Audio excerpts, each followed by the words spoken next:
Good morning, beloveds. Okay. I can pretty much guarantee you that Facebook's going to pick that face that I just made for the still.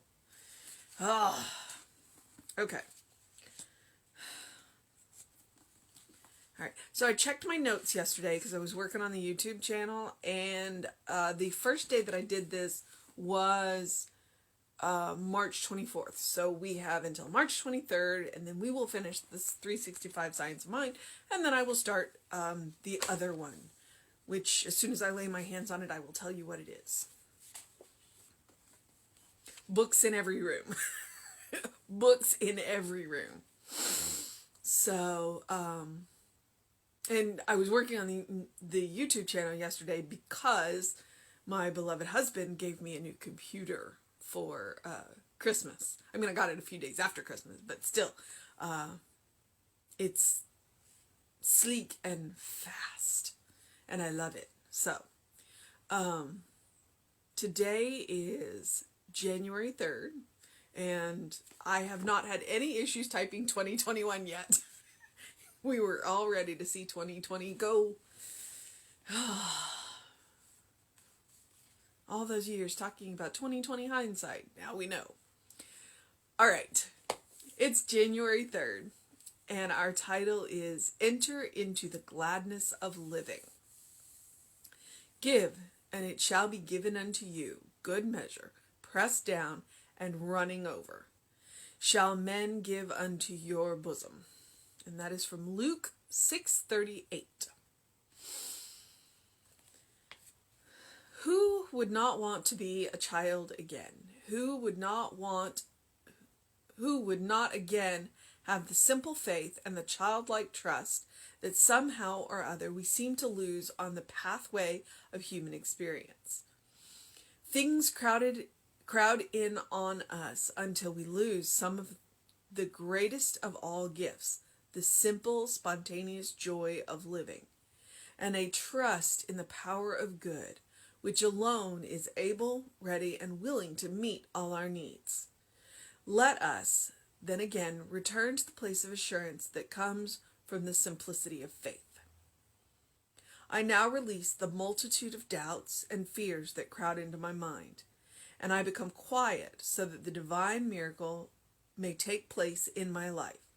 I let every good I possess become multiplied as divine love acts upon my faith to bring into my experience everything necessary to my well-being. I know that the divine good includes all things that are necessary: food, shelter, love, and friendship, and the accomplishment of every right purpose. And so my faith, the faith of the little child in me, rises with expectancy to meet this new day in joy and to accept the bounty of heaven. With the faith of a little child, I place my human hand in the invisible hand of the all-sustaining good, and I let the miracle of life and love take place. I break my bread with thanks and distribute such good as I have to everyone I meet. I say of my own household and the households of all other, God bless the four corners of this house, and the lintel blessed, and bless the bed, and bless the board, and bless each place of rest, and bless the door that opens wide to a stranger as to kin, and bless each crystal window pane that lets the sunlight in. It's not in quotes, but it sounds like a poem.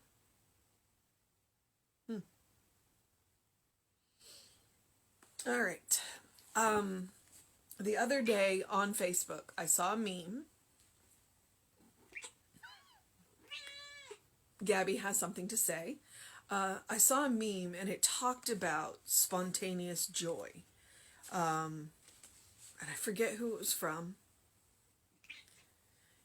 And if I can find it, I'll go and I'll post it on the CLC webpage, because I'm trying to think on whose page I saw it. And it talked about spontaneous joy. And this past year has been very difficult.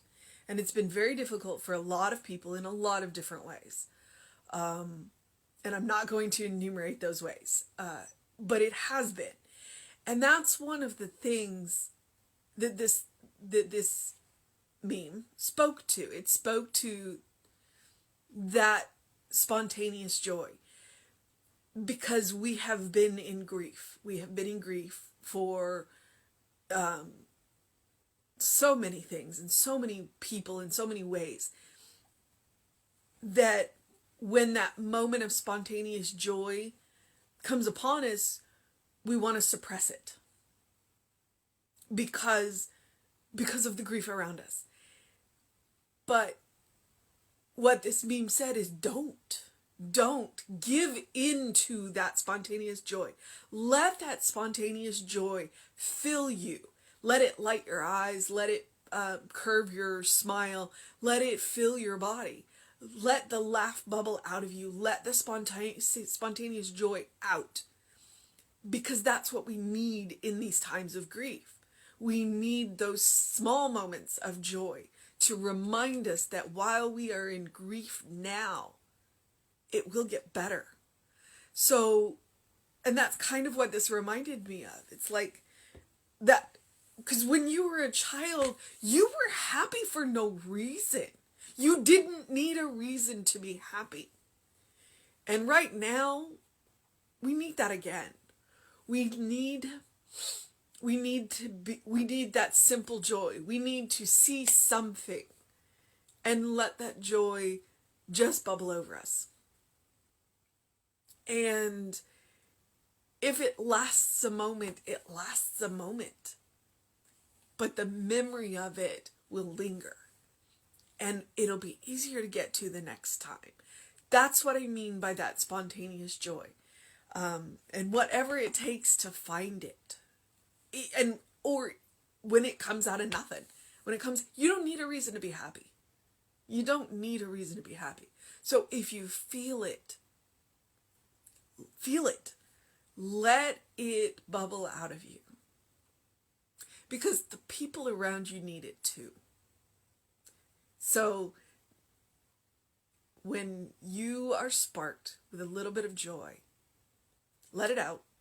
Share it. There's enough nonsense going on in this world that every little bit of joy we need it. We need to share it. So that's what that reminded me of. But let's see if we can't find something else in it. All right. I enter into the gladness of living. Give, and it shall be given unto you, good measure, pressed down, and running over. Shall men give unto your bosom? The more you give, the more you get. The more love you give, the more joy you give, the more gratitude you give. It all comes back to you. Multiplied. Who would not want to be a child again? Who would not, again, have the simple faith and childlike trust that somehow or other we seem to lose on the pathway of human experience?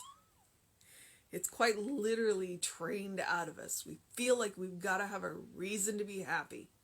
We don't need a reason to be happy. The reason to be happy is to be alive. Things crowd in on us until we lose some of the greatest of all gifts, the simple, spontaneous joy of living and a trust in the power of good, which alone is able, ready, and willing to meet all our needs. Responsibilities. That's what crowds in on us. Responsibilities. They crowd in on us and we forget to just be. We become human doings instead of human beings. Let us then again return to the place of assurance that comes with the simplicity of faith.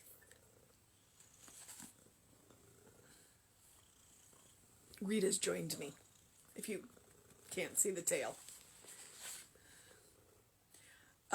I now release the multitude of doubts and fears that crowd into my mind and I become quiet so that the divine miracle may take place in my life. And notice that he said, I let go of the doubts and the fears. I don't let go of my responsibilities. I still have my responsibilities. I still do my responsibilities, but I let go of the doubts and the fears about them. And I hold on to that faith, that divine miracle. I let every good I possess become multiplied as the divine love acts upon my faith to bring into my experience every necessity to my well-being. Gratitude. The more grateful you are, the more you have. And sometimes and that's not about stuff. It's the more grateful you are, it means opening up and seeing more than you did before. When you're focused on lack, you see lack. When you're focused on gratitude, you see more. I know that the divine good includes all things that are necessary: food, shelter, love, friendship, and the accomplishment of every right purpose. And so my faith, the faith of the little child in me, rises with expectancy to meet this new day in joy and to accept the bounty of heaven. With the faith of a little child, I place my human hand in the invisible of the all-sustaining good, and I let the miracle of life and love take place. We all have that experience.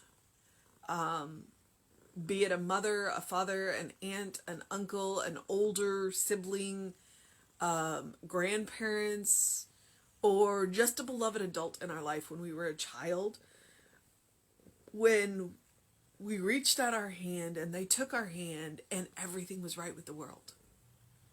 And that's what he's referring to here. That feeling of holding the hand of somebody who loves you, who cares about you, and who's going to take care of you. Not in every way, because there are ways that you can do for yourself, but in the ways that matter.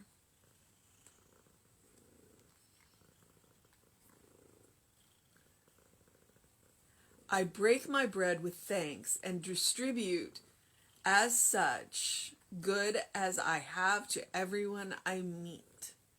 And that's what I mean about that spontaneous joy. Sharing that spontaneous joy. It's like, share it.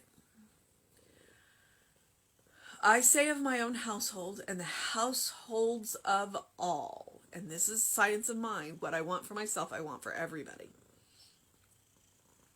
God bless the four corners of this house, and be the lintel blessed, and bless the beds, and bless the board, and bless each place of rest. In case the word lintel is unusual, that's the cross piece of the door. It's what holds the door up. And bless the board. I'm pretty sure here he's referring to the food, the board of the food. The board that food is served on. And each place of rest. And bless the door that opens wide to stranger as to kin. And bless each crystal window pane that lets the sunlight in. And that is just an absolutely beautiful blessing. I mean, if I was going to bless if I was going to do a new home blessing, that's exactly the way I think those are the words that I would use. In fact, I may go write that down somewhere. For a new home blessing. That is an absolutely beautiful way to do it. Okay, so I would tell you that our mission today, should we choose to accept it, the title is to enter into the gladness of living. And what I would say our mission today is spontaneous joy. It is spontaneous joy. Even when you're melancholy, to use a big SAT word, there are moments. And what we want to do is find those moments of joy and string them together. And we don't have to look for them. They will find us. We just want to be open to them. So, that is my suggestion today. And as always, do something loving for yourself, do something kind for yourself, do something compassionate for yourself, whatever that looks like to you. Do something to engage your mind and your body and live. Don't just exist, live, whatever that means. Too many of us have just existed in 2020, and it's 2021, and it's time to live. So let's enter into it consciously and graciously. And I would encourage you to open the windows of your soul and allow the breath of heaven to remind you, you do live in heaven now. You are surrounded by God's stuff. Everything around you is made of God's stuff, including you. You are a beloved child of Spirit, in whom Spirit is well pleased, always and forever. That is the grace we live in. It's up to us to recognize it. All right, beloveds. As he says, put your hand in the hand of good and see the divine miracle around you. All right. I'm going to move into the process of my day because we have an 11 a.m. service for you coming up. It is January. It is back to the basics. And yes, we are going back to the bare bones of this, but it's never boring. All right, beloveds. So that will be at 11 a.m. here on Facebook Live. Reverend David will be on with you around 5 p.m. and I will be back with you at 9 a.m. All right? Have a wonderful day. Do what you need to do to make it fantastic.